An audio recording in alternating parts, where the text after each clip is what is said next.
Fergus Breaks the Rules. Thomas and Fergus the traction engine are friends. Fergus is the pride of the cement works. He knows all the rules and obeys them. One day, Sir Topham Hatt brought devious Diesel to work at the cement works.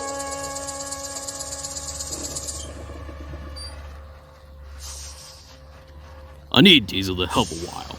Please show him around. Yes, said Fergus unhappily. He knew that Diesel could be trouble.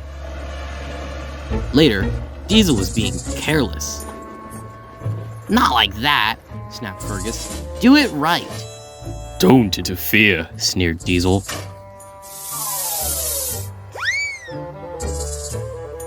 You don't know the rules, shouted Fergus. Diesel was very annoyed with Fergus and started plotting a devious plan. Later that day, he pretended to have news for Fergus. Sir Topham Hatt wants you to work at the smelters.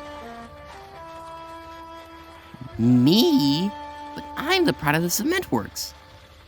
Not anymore. Sir Topham Hatt says I'm better than you, so I'm going to stay here. It's not fair. I love working here. But he knew that a really useful engine has to do as they're told. Fergus and his driver arrived at the smelters.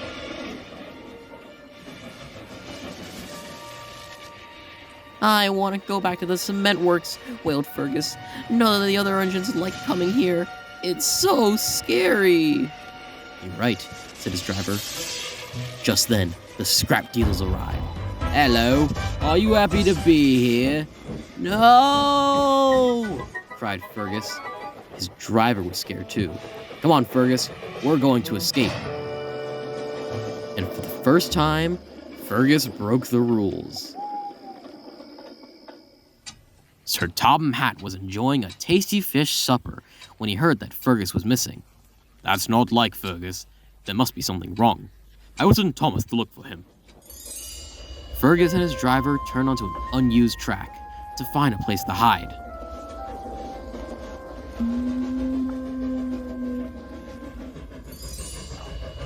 Fergus was frightened. So was Thomas. He puffed up and down the line.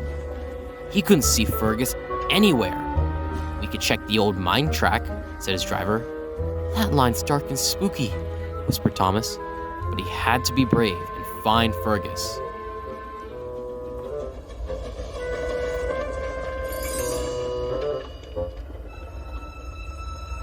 Fergus was on an old siding. His fire had gone out. Then he heard a sound. It's an engine, he cried. Fergus, whistled Thomas. Whatever are you doing out here? Hiding. Don't want to work at the smelters. Sir Topham Hatt is going to be cross with me. He's not, cried Thomas. He's worried about you. Really? Of course, puffed Thomas. Fergus felt better. Thomas pulled Fergus all the way back to the smelter's yard, where he knew Sir Topham Hatt was waiting.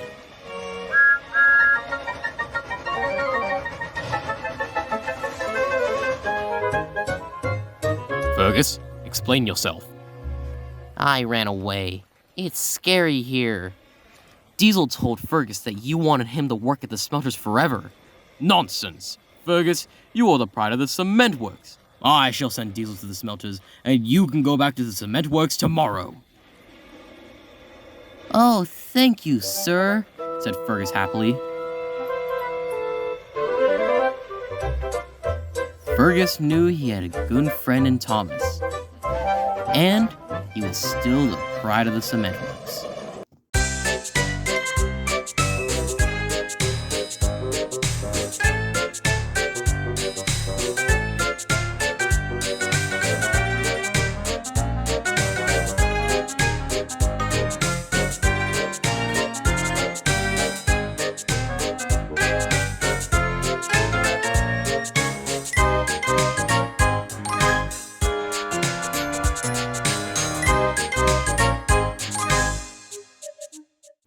bad day at Castle Loch. Donald and Douglas are Scottish twins. They enjoy working on Sir Topham Hatt's railway.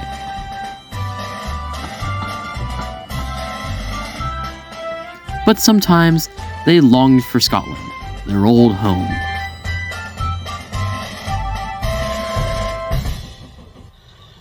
One day, Sir Topham Hatt called them to the docks.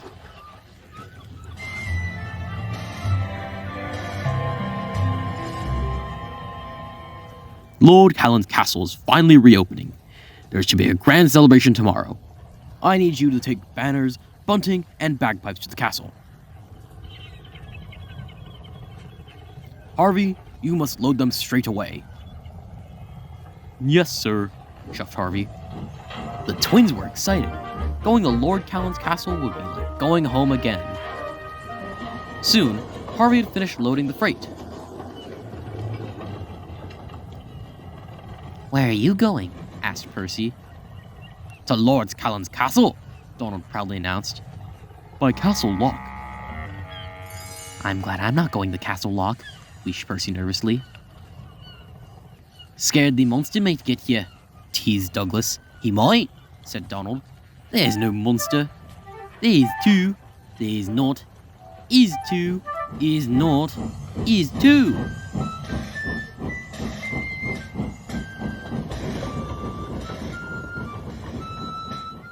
Lord Callan Castle is in Misty Valley. Donald and Douglas were determined to get their important goods to the castle in time. They puffed proudly across the loch towards their destination. There it is, cried Donald. We're almost there, shouted Douglas.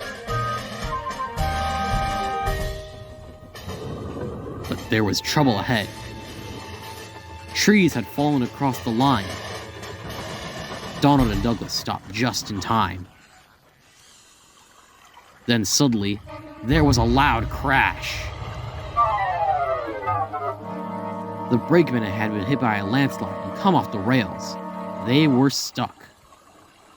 We could take the causeway, said Donald's driver. Douglas's driver knew that the causeway was old and rickety. It's too dangerous, he said. We'll never get to the castle in time now, chuffed Donald. I'll call for help. Splendid outfit, sir. Sir Topham Hatt was trying on his present from Lord Callan when he heard the news. Donald and Douglas trapped by the loch, he said. I'll send help as soon as I can. But the hours passed. It grew dark and cold, and still no one had come. Suddenly, the twins spotted something strange through the mist.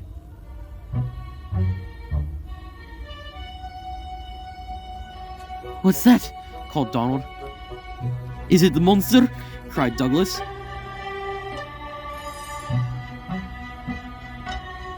For sure it is, answered Donald. It's not a monster, it's us. It was Harvey and the breakdown crane. Donald and Douglas were relieved. By morning, the lines were clear. Donald and Douglas hurried off to the castle.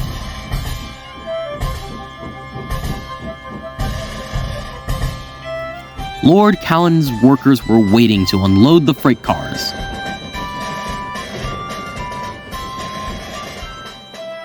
Soon, the castle was decorated. The grand opening was a great success. Lord Callan was pleased. A splendid pair of engines, and very useful too, added Sir Topham Hatt. Hooray! Answered the twins.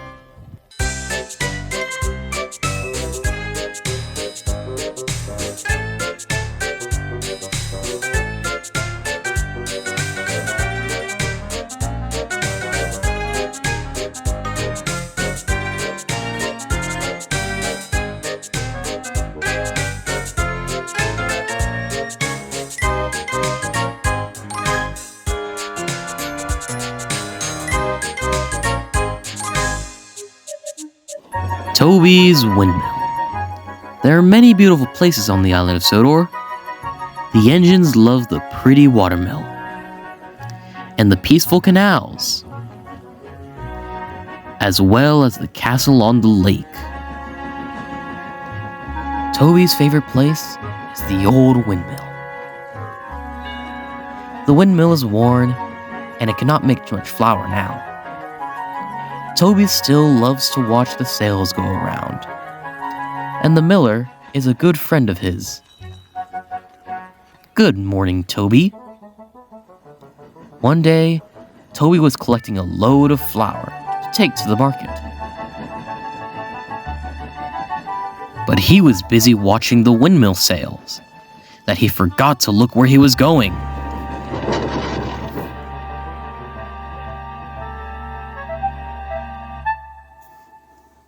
All the flour was ruined, and the miller was upset. If I can't sell my flour, I shall have to shut down the windmill. I'm sorry, sighed Toby.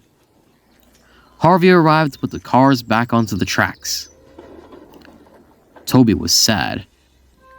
What will the miller do if the mill shuts down? It's a shame, said his driver, but we must hurry, Toby. There's a storm on the way. Toby couldn't sleep that night. It wasn't the thunder and lightning that kept him awake. He was still worried about the miller. That stormy night, the old windmill was struck by lightning.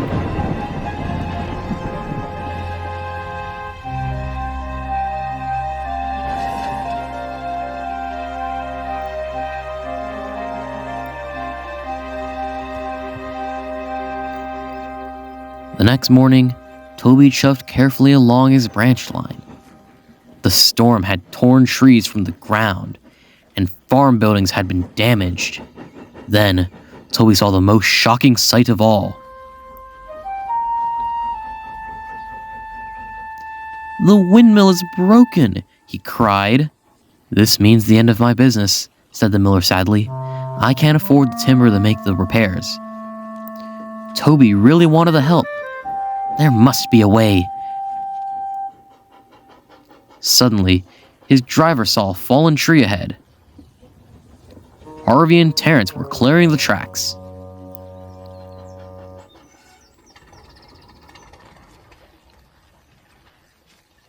Sir Topham Hatt was cross. This storm has caused confusion and delay. Remove this tree immediately. But Toby had an idea. Please, sir, the windmill has been broken. The wood from this tree can mend it and make it work again.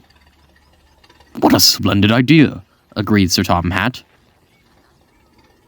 Toby proudly took the tree to the miller.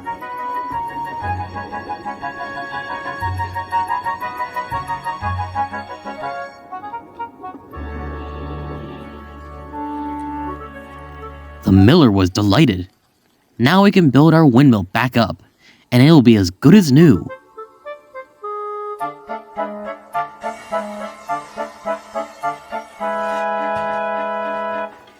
Toby watched as the work began. It took a long time, but at last, the windmill was complete.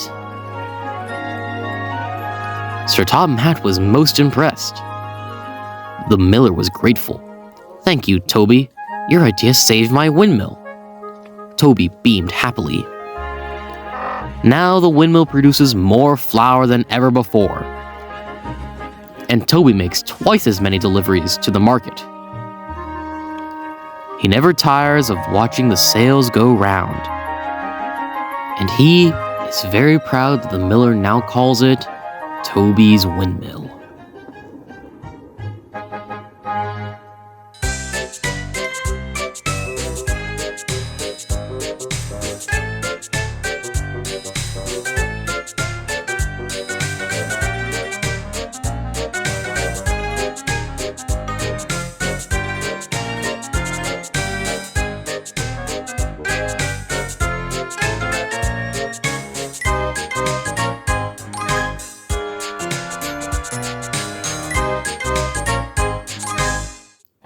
The Runaway Elephant.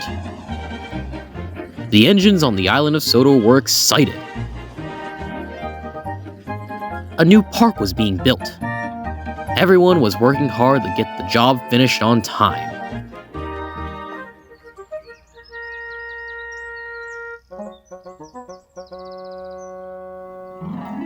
Duncan was feeling impatient.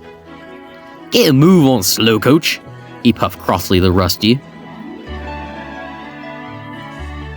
"You're so slow, I finished first," Duncan boasted to Skarloey. Skarloey was cross. A little later, he met Rusty at the new park station. "Duncan thinks he's fast," Skarloey steamed, "but he's just a bossy boiler." "Better safe than fast," Rusty agreed. Duncan drew into the station. He was all puffed up and pleased. "I finished first," he wheezed proudly. "In that case," said Sir Topham Hatt, "I've got another job for you. You are to collect an elephant on the siding and take it to the new park." "Yes, sir," chuffed Duncan. "This elephant is very important. You must be very careful."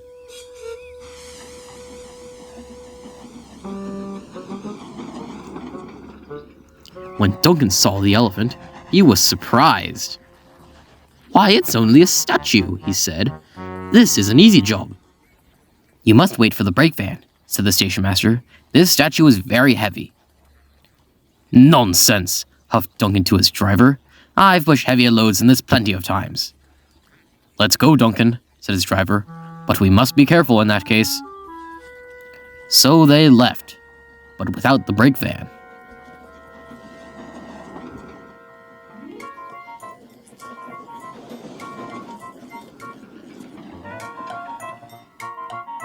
But Duncan wasn't careful at all.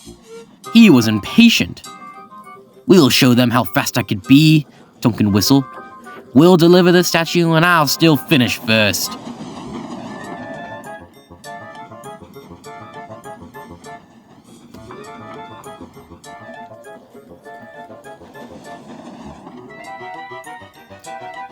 Duncan started to speed up.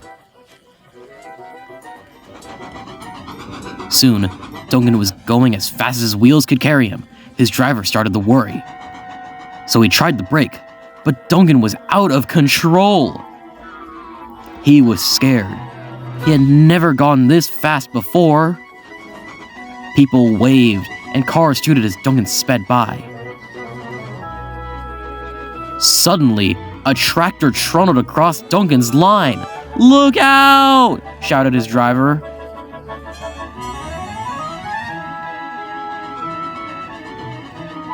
Slow down, hooted Rusty. "I can't," Duncan cried as he shot past. Whoa! Elephant Park loomed ahead. Duncan's driver applied the brakes one more time, but it was already too late. The statue flew into the air and landed in the lake. Luckily, no one was hurt.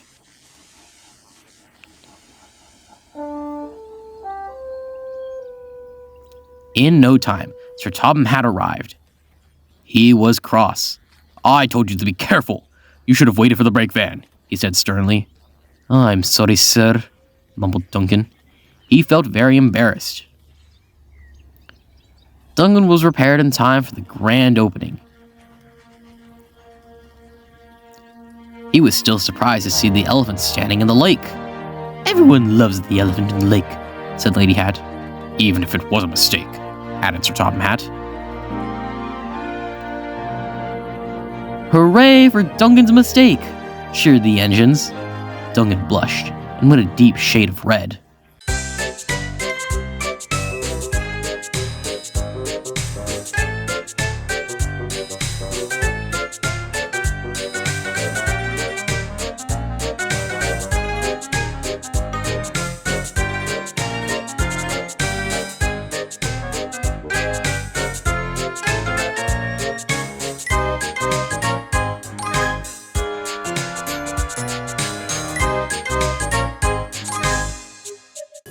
James and the Queen of Sodor. The engines on the Island of Sodor want to be responsible, reliable, and really useful. They are happiest when Sir Topham Hatt gives them important work to do. James thinks his work is very important indeed. He is very proud of his shiny red paint and likes to look very clean and smart. One day, Percy puffed the washdown. My whistle's clogged. He tried to blow hard to clean it out, but instead blew mud all over Gordon. Silly, huffed Gordon. Percy was trying not to laugh. Keep your dirt away from me. I'm collecting the mayor today. I should do that. Really? Chuckled James. You'd need a washdown first. Huh, snorted Gordon. James just laughed. Soon, James had collected the mare and puffed proudly away. Just look at me, Gordon.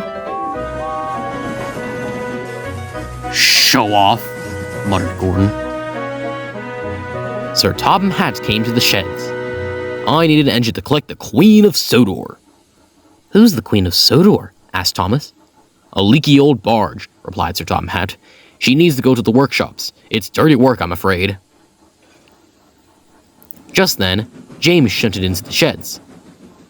This gave Gordon an idea. Is collecting the Queen of Sodor important work too? Very important work. Do I have a volunteer? Very important work, exclaimed James. I'll do it. Then it's settled. She's waiting at the canal. Thank you, sir, said James. Gordon was delighted. His plan was working. I'm here to collect the Queen of Sodor, announced James. There she is, the yard manager said. James was furious. That old tub? Gordon tricked me. He wants me to get dirty. I'll show him. A shiny engine like me never gets dirty.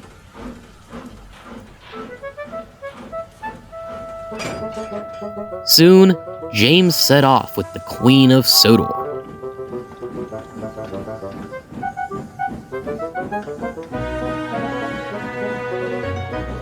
It was a long journey to the workshops. Shiny and clean, puffed James. Then there was trouble. The tall funnel of the old barge crashed through a pipe. James was sure he'd get covered in sludge. But he didn't. Shiny and clean, he declared again. The workmen soon cleared the mess, and then James was on his way again.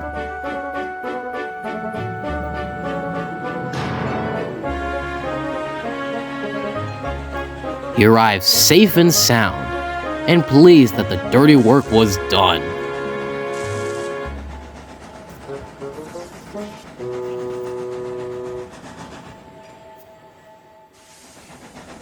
When James returned to the sheds, he was very proud of himself.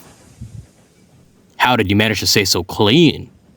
I have to stay clean, boasted James, in case there's any important work to do. Just then, Percy returned from the quarry. My whistle's clogged again. Watch out, James. Dust went everywhere.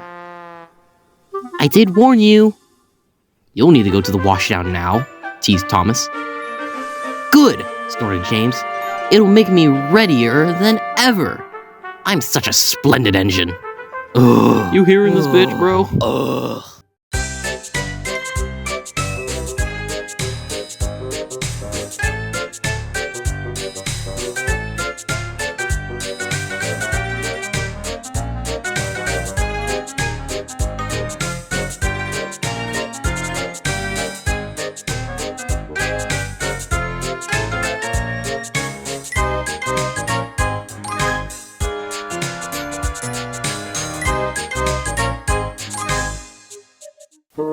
Snow engine. Oliver and Duck are Great Western engines. They deliver goods and passengers when the roads are closed by deep snow. Oliver thinks snow is messy and cold. I'm a Great Western engine, he chuffed one day. I shouldn't have to shiver. Begging your pardon, Mr. Oliver, said Toad, but I think snow is splendid. Later, Oliver saw some children building a giant snowman for their winter festival.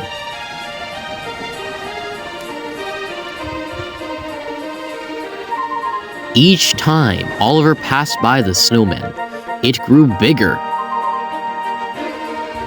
and bigger and bigger.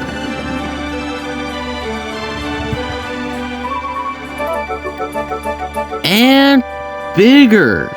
Just an observation, Mr. Oliver. Snow is magical. Pah. Finally, the snowman was complete. Oliver chuffed back to his warm, cozy shed. Sir Topham Hatt was waiting for him. You have to return to Arlesborough Harbor, he said. Some goods are needed for the festival. But all this work makes my wheels feel chilly. Really useful engines work hard, whatever the weather.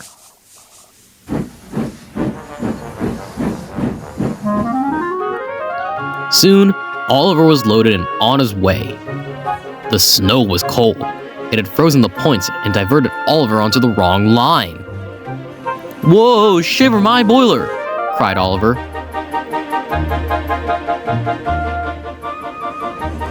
His driver applied the brakes. Is there a problem, Mr. Oliver? Yeah, there is! Whoop! Oliver had come off the tracks, crashed the buffers, and into the children's snowman. That could have been a little smoother. The snowman's head fell right off. Oliver felt awful. He thought the children would be upset about their snowman. Oliver's driver went to find help. Sir Topham Hatt was just leaving his office when he got a call.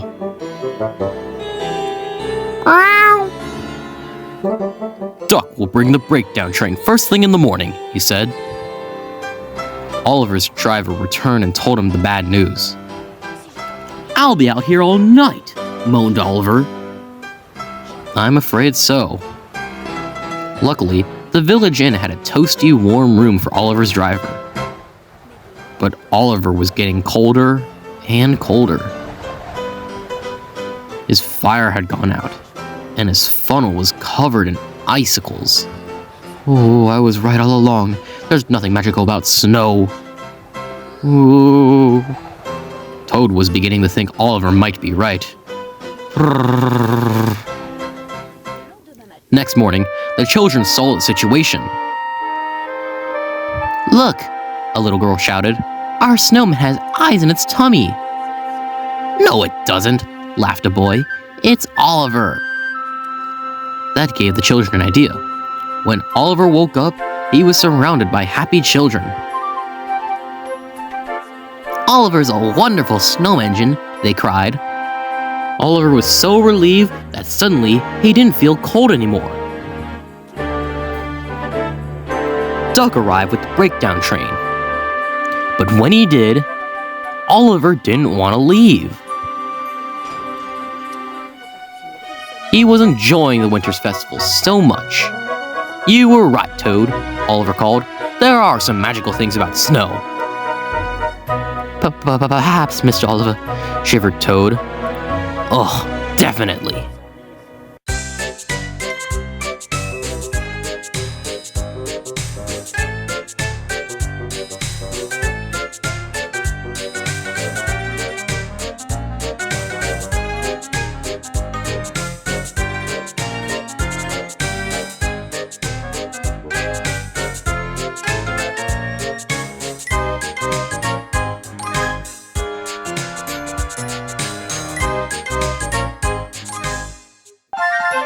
There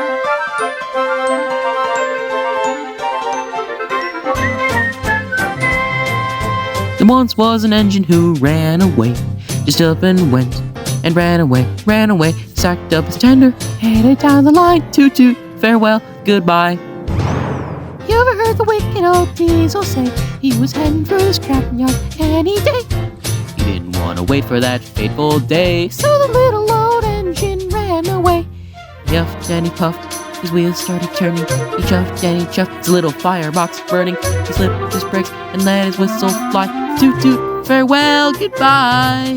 And the little old engine ran away, just up and went, and ran away. Didn't feel part of the railway, so the little old engine ran away.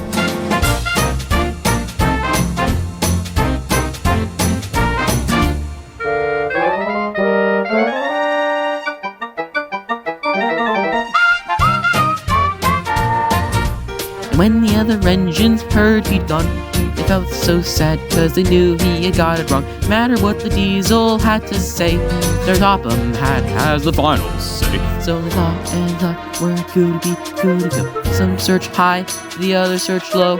Where did he run? Where did he go? They gotta bring the little engine home. So they all went out to look around, far and wide, and up and down. No matter what searched, no one seemed to know. Oh, where did the little old engine go? Thomas finally tracked him down. He was cold and blue and all alone. He told him I was needed back urgently. Who, me? Really? Yes, you silly engine. Cause he's the pride of the railway. So they huffed and he puffed, his wheels started turning. He chuffed and he chuffed, he had the firebox burning. He slipped his brakes and then he was on his way. Toot toot, hip hip, hooray! Now the little old engine's heading home. For toots and cheers, here's whistle blow. Now he's the pride of the railway. Look everybody, here comes Fergus. Hooray! Yes,